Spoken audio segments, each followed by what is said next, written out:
Radio Kantipur, radio राष्ट्रको।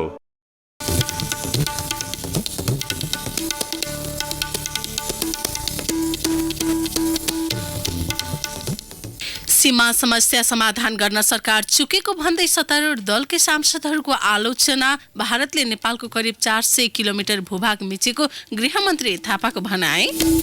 संघ अन्तर्गतका मन्त्रालयहरूमा कर्मचारीहरू थपिँदै भौतिक पूर्वाधार तथा यातायात मन्त्रालयमा 300 कर्मचारी थप्न प्रस्ताव। समयमै नसकिएका अधिकांश आयोजनाहरूको ठेक्का लम्ब्याइँदै ठेकेदारसँग राजनीतिक पहुँच र मुआब्जा मुख्य कारण। बेलायतमा सत्तारूढ दल कन्जर्भेटिभलाई बहुमत। ब्रेक्जिट प्रक्रिया अघि बढाउन प्रधानमन्त्री जोन्सनलाई सहज। र शहीद स्मारक ए डिभिजन लिगको नयाँ सिजन आजबाट सुरु हुँदै वर्षाका कारण पिपिएल भने सर्यो। नमस्कार, कान्तिपुर डायरीका साथमा साथी दिवा र म इन्द्रलक्ष्मी। समाचार अब विस्तारमा। सांसदहरूले सीमा सम्बन्धी समस्या समाधानमा सरकारको राजनीतिक र कूटनीतिक अग्रसरता कमजोर भएको टिप्पणी गरेका छन्। सीमा अतिक्रमणका सम्बन्धमा मन्त्री र नेतापीछे फरक फरक विचार आएको उनीहरूले बताए। प्रतिनिधि सभाको अन्तर्राष्ट्रिय समितिमा नेकपाका नेता भीम रावलले हिजो प्रश्न गर्नुभयो, आफ्नो भूभाग कहाँसम्म हो भनेर नक्सा जारी गर्न सरकारलाई केसले छेक्यो, त्यसलाई पनि सायद हेर्नुपर्ने हो कि? उहाँले भारतसँगको सीमा विवाद सुल्झाउन सरकारले गरेका कामको जानकारी नगराएकाले प्रश्नहरू उठेको बताउनुभयो। उहाँले भन्नुभयो, कहिले भारतमा उच्च विशेष दूत पठाउने कुरा सुनिन्छ, फेरि होइन पनि भनिन्छ। यस्ता कुराले वार्ता प्रक्रियामा प्रतिकूल प्रभाव पार्छ कि पार्दैन? नेकपाके अग्निप्रसाद सापकोटाले सीमा विवादलाई सामान्य रूपमा लिएर समस्या समाधान नहुने बताउनुभयो। सरकारकै प्रवक्ताले 79% सीमा विवाद टुङ्गिएको भन्नु गलत रहेको उहाँको तर्क थियो। कंग्रेसका प्रकाशमान सिंहले राष्ट्रियता जस्ता संवेदनशील विषयमा सरकारले के गरेर बसेको छ भन्ने जिज्ञासा राख्नुभयो। उहाँले भन्नुभयो, राजनीतिक वा कूटनीतिक प्रयास के भएको छ जानकारी चाहियो। सापकोटाले भारतले जानी बुझी र विचार गरेर नेपाललाई कस्तै ल्याएको बताउनुभयो। पूर्व प्रधानमन्त्री माधव कुमार नेपालले विगतमा नेपाल भारत बीच भएका सबै सन्धि सम्झौताका आधारमा कालापानी, लिपुलेक र लिम्पियाधुरा हाम्रो हो भन्ने यथेष्ट प्रमाण सुरक्षित रहेको बताउनुभयो। उहाँले यही प्रमाणको आधारमा भारतसँग वार्ता गर्नुपर्ने बताउनुभयो। सीमा विवाद उठेको लामो समय हुँदा पनि सरकारले आफ्नो नक्सा समेत सार्वजनिक गर्न नसकेको भन्दै सांसदहरूले गृहमन्त्री रामबहादुर थापा तथा भूमि व्यवस्था, गरिबी निवारण र सहकारी मन्त्री पद्मा कुमारी अर्यालको आलोचना गरे। यसैबीच गृहमन्त्री रामबहादुर थापाले भारतले करिब 400 किलोमिटर नेपालको भूभाग अतिक्रमण गरेको तथ्याङ्क पेश गर्दै सीमा क्षेत्रको सुरक्षाका लागि सरकारले गृह कार्य गरिरहेको बताउनु भएको छ। सशस्त्र प्रहरी बलको संख्या अपुग भएकाले सीमा क्षेत्रका सुरक्षा पोस्टहरू स्थापनामा समस्या आएको उहाँको भनाइ छ। यसका लागि सुरक्षाकर्मी भर्ना गर्ने प्रक्रिया थालेको जानकारी दिनुभयो। सन् 1962 चीनसँगको युद्धपछि भारतले सीमामा राखेको 18 वटा पोस्टमा तैनात सैनिक हटाए पनि कालापानीमा नहटाएको उहाँको भनाइ छ।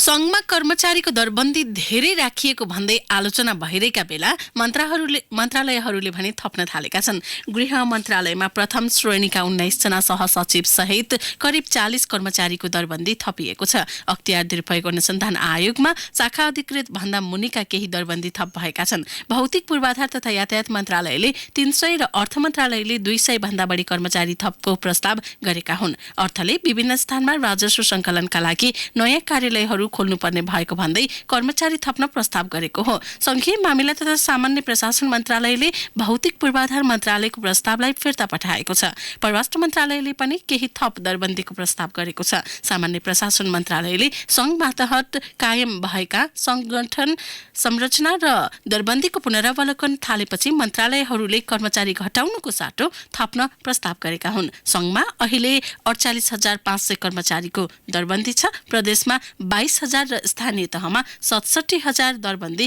कायम गरिएको छ।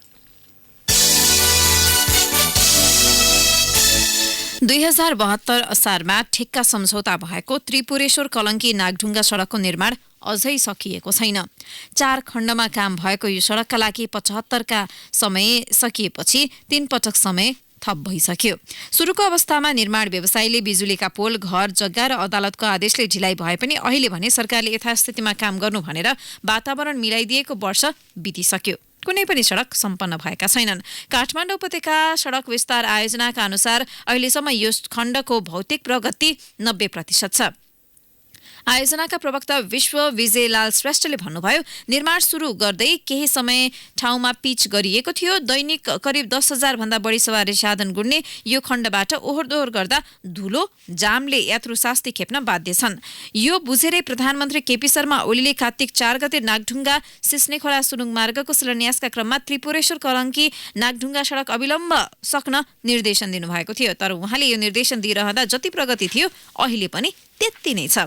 सैलङ कन्स्ट्रक्सनले ठेक्का पाएको यो सडक खण्ड मात्र होइन, उपत्यकामा ठेक्का सम्झौता भएका धेरै जसो सडकहरूको कथा यस्तै छ।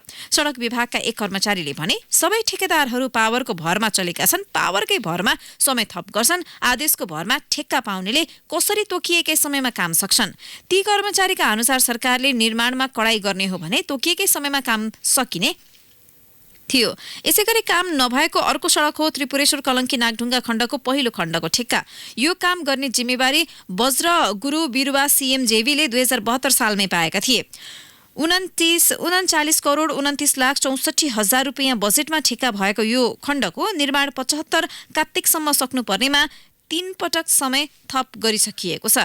यस क्षेत्रका अन्य 3 खण्डको भने 2 पटक समय थप गरिएको छ। राजधानी प्रवेश गर्ने मुख्य नाकाका रूपमा रहेको यो सडक खण्ड ठेक्का भएको लामो समय बितिसक्दा पनि पूरा हुन नसकेको हो। त्यसका लागि छुट्याइएको 1 अर्ब 52 करोड 32 लाख 51 हजार बजेट मध्ये 1 अर्ब 24 करोड 85 लाख 36 हजार रुपियाँ भुक्तानी भने भइसकेको छ। काम नगर्ने, समय थपिरहने र भुक्तानी भने लिइरहने यस्तै प्रवृत्तिका उपत्यकाका अन्य सडकमा पनि यस्तै छ। लामो समयदेखि अलपत्र जस्तै बनेका सडकको निर्माणमा प्रगति नदेखिएपछि सडक विभागले कडाई गरिरहेको दाबी गरेको छ। कांग्रेस सभापति शेरबहादुर देउवाले केही दिन अघि आफू निकटसँग भन्नुभएको थियो, रामचन्द्रज्यूले अझै मलाई सभापति भएको रिकग्नाइज गर्न सक्नु भएको छैन।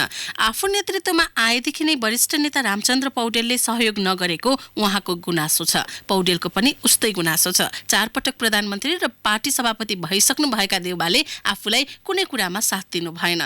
यति बेला कांग्रेसभित्र सुरु भएको किचलोको प्रमुख कारण राजनीतिका यी दुई समकालीन दौतरी बीचको द्वन्द्व पनि हो। विधानत पार्टीको 14औं महाधिवेशन अबको 2 महिनाभित्र गर्नुपर्छ, तर यो बीचमा महाधिवेशन हुने पक्का पक्की छ। विधान अनुसार अहिलेकै कार्यसमितिको कार्यकाल 1 वर्ष थप्नुको विकल्प पनि छैन। त्यसमा पौडेल पक्षीय नेताहरूले उति साह्रो विरोध गरेका छैनन्, तर थपिएको समयमा पनि महाधिवेशन नगरी संविधानले दिएको 6 महिनाको समय समेत लिने हो कि भन्ने उनीहरूको आशंका छ। देउबाको पृष्ठभूमि र कार्यशैलीले पौडेलको आशंकालाई थप बलियो बनाएको छ। समय गुजार्दै जाने र महाधिवेशन गराउन नसकेको कारण देखाएर अहिलेकै कार्यसमिति निर्वाचित भएको भने निर्वाचन आयोगमा नामावली बुझाउने प्रपञ्च त होइन। केही समय अघि पौडेलले केन्द्रीय कार्यसमितिमा सोध्नु भएको प्रश्न थियो यो। देउबा भने पार्टी संरचनाहरूलाई आफू अनुकूल बनाएर मात्रै महाधिवेशनमा जाने योजनामा देखिनुहुन्छ। उहाँले त्यही अनुसार संरचनाहरू पुनर्गठन र गठन गर्न खोजिरहनु भएको छ। गत बिहीबार केन्द्रीय कार्यालय स्थित पौडेलको कार्यकक्षमा भएको छलफलले पनि यस्तै निचोड निकालेको थियो। पार्टीभित्रको मूल मुद्दा महाधिवेशनलाई पन्छाएर विभागको संख्या थप्ने र आफ्ना निकटकालाई व्यवस्थापन गर्ने योजना अघि बढाउनु महाधिवेशनलाई प्रभावित पार्ने रणनीति भएको पौडेलको बुझाइ छ। पौडेल निकट एक केन्द्रीय सदस्यले भने पार्टीमा पकड राखिराख्न देउबाले जे पनि गर्न सक्छन्, त्यही बेला हामीले नियन्त्रण गर्न सक्नुपर्छ भन्ने हाम्रो पक्षको पोजिसन हो। रोक्न सकिएन भने 14औं महाधिवेशनमा झनै अप्ठ्यारो पर्न सक्छ। पौडेल पक्षको बहिष्कारका बीच गत बिहीबार केन्द्रीय कार्यसमिति बैठक चलाउन त्यसको सन्देश भएको देउवा निकट सदस्यहरू बताउँछन्। देउवाले आफ्नो समूहमा राखेको भनाई उद्धृत गर्दै एक नेताले भने, अब मसँग समय छैन, सहमति नभए पनि पार्टीका रोकिएका निर्णय हुन नसकेका सबै काम पूरा गर्छु। गरेन भन्ने र गर्न पनि नदिने रणनीतिमा म फस्न हुन्न। दुवै पक्षको रणनीति र आशंका पार्टीको 14औं महाधिवेशनबाटको नेतृत्वमा आउने भन्ने सङ्घर्षमा केन्द्रित रहेको बताउँछन्। केन्द्रीय सदस्य गगन थापाले यो भनाइलाई थप प्रश्न पार्नु भएको हो। कार्यकाल सकिन लाग्दा पनि महाधिवेशनको कार्यतालिकामा छलफल नगर्नु सभापतिको अर्ग्याई भएको थापाको बुझाइ छ। उहाँले भन्नुभयो 2 महिना बाँकी छँदा सभापतिले पार्टीलाई दिशानिर्देश गर्नुपर्छ कि पर्दैन। सभापतिले कहिले अधिवेशन गर्न चाहनु भएको हो, कसरी गर्न खोज्नु भएको हो, 1 वर्ष बढाउन खोज्नु भएको हो कि अझै तन्काउन लाग्नु भएको हो, यो कुरा प्रष्ट भएपछि मात्रै पार्टीका विभागलाई यति समयसम्म किन खाली गर्ने भन्ने तर्क गर्न मिल्ने उहाँको भनाइ छ। कान्तिपुर डायरीमा अब ब्रेकको पालो। ब्रेकपछि कान्तिपुर डायरीमा अब बाँकी प्रसङ्ग। रेडियो कान्तिपुरद्वारा हिजो आयोजित नेशनल म्युजिक अवार्डमा गायक प्रेमध्वज प्रधानलाई लाइफ टाइम अचिभमेन्ट अवार्ड प्रदान गरिएको छ।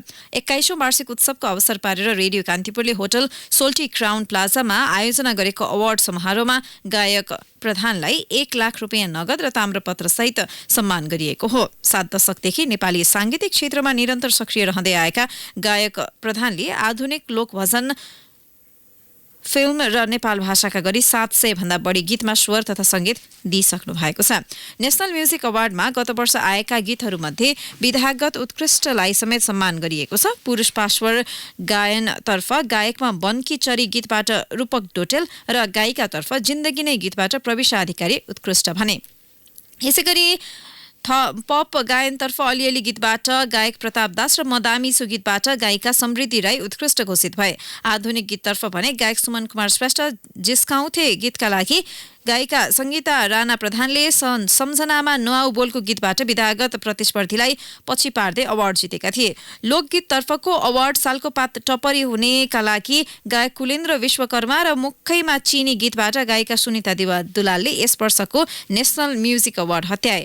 पिपल्स चोइस अवार्डतर्फ भने गलबन्दी गीतबाट प्रकाश सपुत र शान्तिश्री परियारले संयुक्त रूपमा अवार्ड ग्रहण गरे। युगल गीतमा कर्के नजर गीतबाट सञ्जीव पराजुली र टीका प्रसाईले अवार्ड पाए। उत्कृष्ट ब्यान्डको अवार्ड लाहुरे गीतका लागि मन्त्र ब्यान्डले अवार्ड जित्दा उत्कृष्ट संगीत निर्देशक अवार्ड कर्मा ग्याल्जिन बमजनले पोल्टामा पारे। बमजनले बाबाको टोपी गीतका लागि सो अवार्ड जितेका हुन्। कस्तो हाल गीतका रचनाकार वीरेन्द्र पाठकले उत्कृष्ट गीतकारको अवार्ड पाउँदा कस्तो दूरी गीतबाट विक्रम बरालले नवगायकको उपाधि जिते।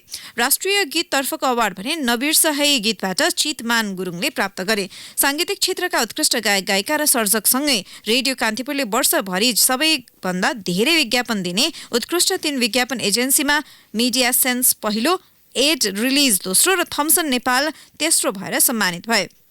कार्यक्रमको उद्घाटनमा कान्तिपुर मिडिया ग्रुपका अध्यक्ष एवं प्रबन्ध निर्देशक कैलाश सिरोहियाले रेडियो कान्तिपुर निजी क्षेत्रबाट स्रष्टालाई रोयल्टी दिने पहिलो संस्था हुन पाएकोमा खुशी व्यक्त गर्दै यसपटक साबिकको 10 रुपियाँ रोयल्टी बढाएर 15 रुपियाँ पुर्याइएको घोषणा गर्नुभयो।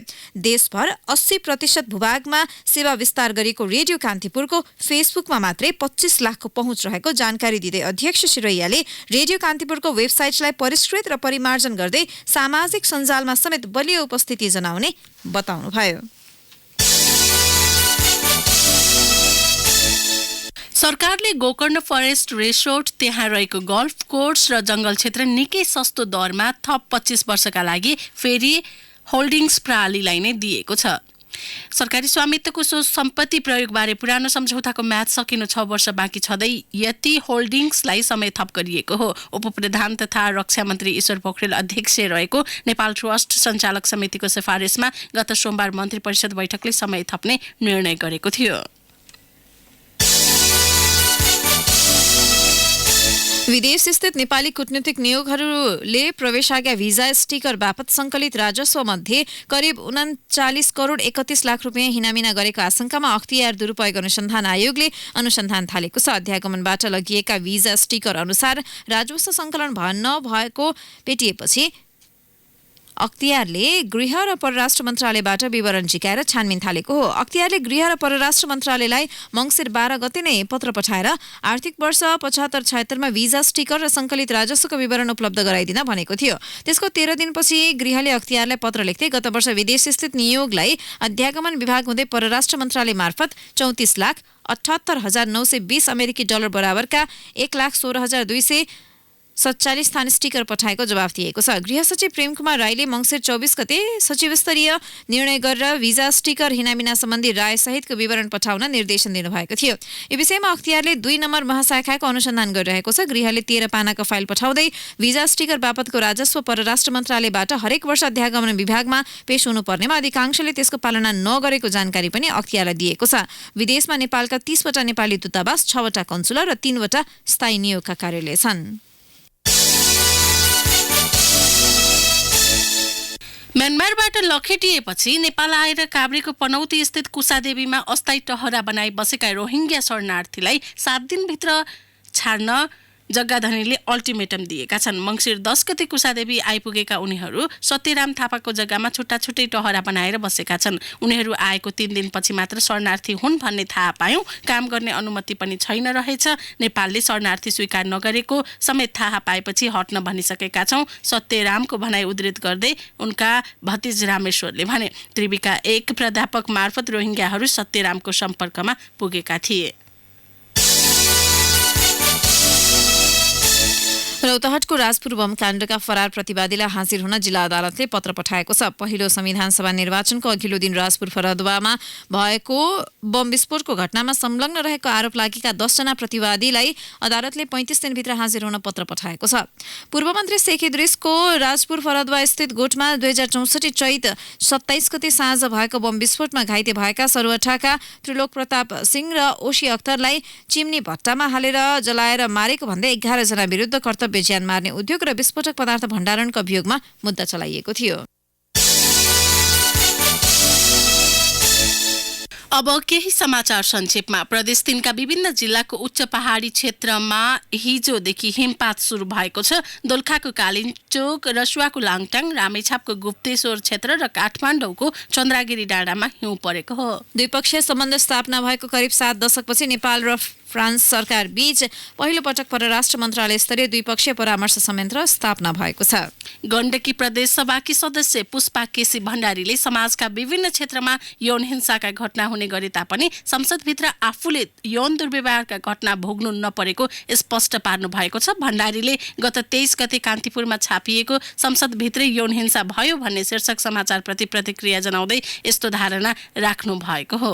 श्रम, रोजगार तथा सामाजिक सुरक्षा मन्त्रालयले नेपाली कामदारको प्रमुख गन्तव्य देश नयाँ श्रम काउन्सिलर र श्रम सहचारी नियुक्ति प्रक्रिया अघि बढाएको छ। स्वास्थ्यजन्य फोहोर मैला व्यवस्थापन र खानेपानी सरसफाइका लागि संघीय सरकारले रणनीतिसँगै कानून बनाउनु आवश्यक रहेको विज्ञहरूले औँल्याएका छन्। नुवाकोटमा क्षेत्राधिकार मिचेर रुख कटान गरी बिक्री गरेको आरोपमा वडाध्यक्ष सहित 3 जनालाई वन डिभिजन कार्यालय नुवाकोटले सडक पक्राउ पूर्जी जारी गरेको छ। सडक निर्माण गर्ने क्रममा सालको रुख कटान गरी बिक्री गर्न खोजेको आरोपमा बेलकोटगढी नगरपालिका 12 का वडाध्यक्ष डिली राम सिलवाल, भ्रिकुटी कटुवा सडक निर्माण उपभोक्ता समितिका अध्यक्ष भरत सिलवाल र काठ खरिद गर्ने किसन चित्रकारलाई पक्राउ पूर्जी जारी गरिएको हो। र काठमाडौँ महानगरपालिकाले 2 जीवित देवी कुमारीलाई मासिक 15,000 रुपैयाँका दरले भत्ता दिने भएको छ।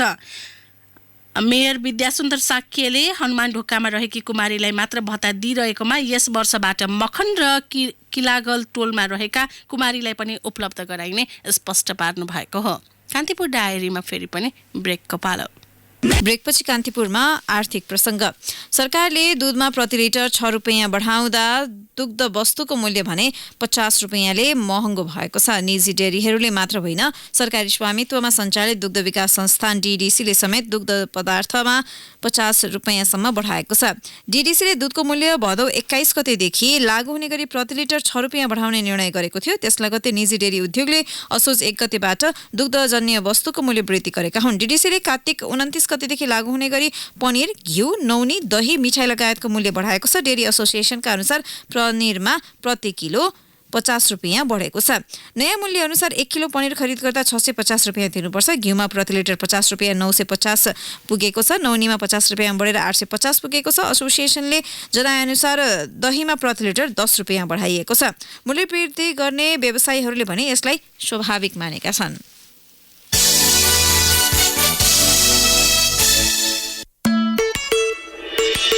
नदीमा गएर आयामी लाइफसँग ढुक्क छु म आज आयामी लाइफसँग भविष्यको चिन्ता छोडेर माहेर बाँच्न सिके जीवन सुरक्षाको साथ छ आयामी लाइफसँग आयामी लाइफसँग आयामी लाइफ इन्स्योरेन्स कम्पनी लिमिटेड भविष्य सुनिश्चित गर्दै इन्स्योरिङ फ्युचर।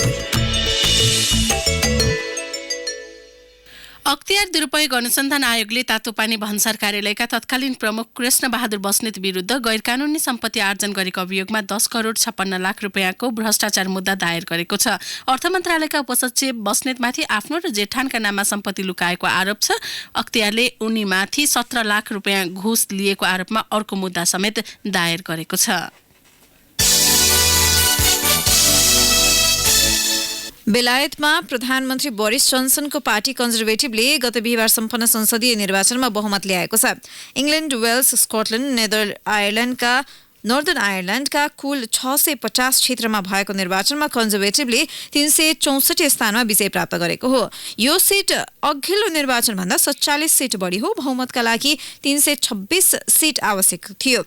बेलायतमा 5 वर्ष नपुग्दै भएको तेस्रो आम निर्वाचनमा प्रतिपक्षी लेबर पार्टीले 203, स्कटिस नेशनल पार्टीले 48, लिबरल डेमोक्रेटले 11 र डेमोक्रेटिक युनियनिस्ट पार्टी DUP ले 8 र अन्यले 15 स्थानमा जित हासिल गरेका छन्।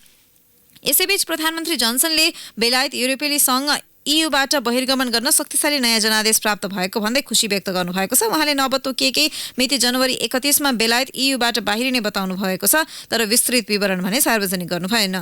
उहाँले दिनरात काम गरेर मतदाताको विश्वासको ऋण तिर्ने बताउनुभयो।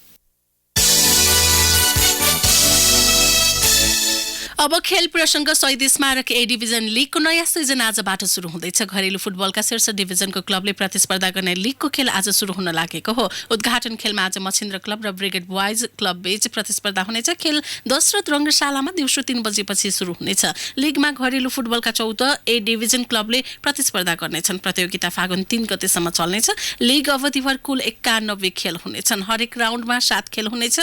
शीर्ष स्थानमा रहने टिमले उपाधि हात पार्नेछ। यस सिजनमा एक क्लब रेलिगेसनमा पर्नेछ। लिगको उपाधि विजेताले 50 लाख, उपविजेताले 35 र तेस्रोले 25 लाख, चौथोले 15, पाँचौंले 7 लाख र छैठौंले 5 लाख रुपियाँ पाउनेछन्। लिगको हरेक खेल जित्ने टिमले बोनस बापत 50,000 पाउनेछन्। यसैबीच दोस्रो संस्करणको Pokhara premier league PPL cricket प्रतियोगिता वर्षाका कारण एक दिन पछि धकेलिएको छ। आजसम्म वर्षा हुने पूर्वानुमान रहेकाले प्रतियोगिताको भोलि उद्घाटन गर्ने निर्णय गरिएको आयोजकले जनाएको छ।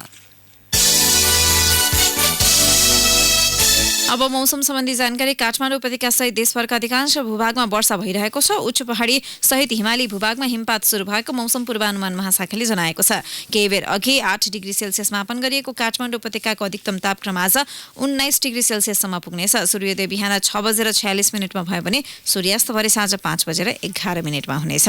हौस् त यिनै प्रसङ्गसँगै कान्तिपुर डायरीको यो बुलेटिन यही सकिन्छ। साथी दिवा र म इन्द्रलक्ष्मी विदा हुन्छौँ। नमस्कार। सूचना र मनोरञ्जनको संवाहक रेडियो राष्ट्रको रेडियो कान्तिपुर।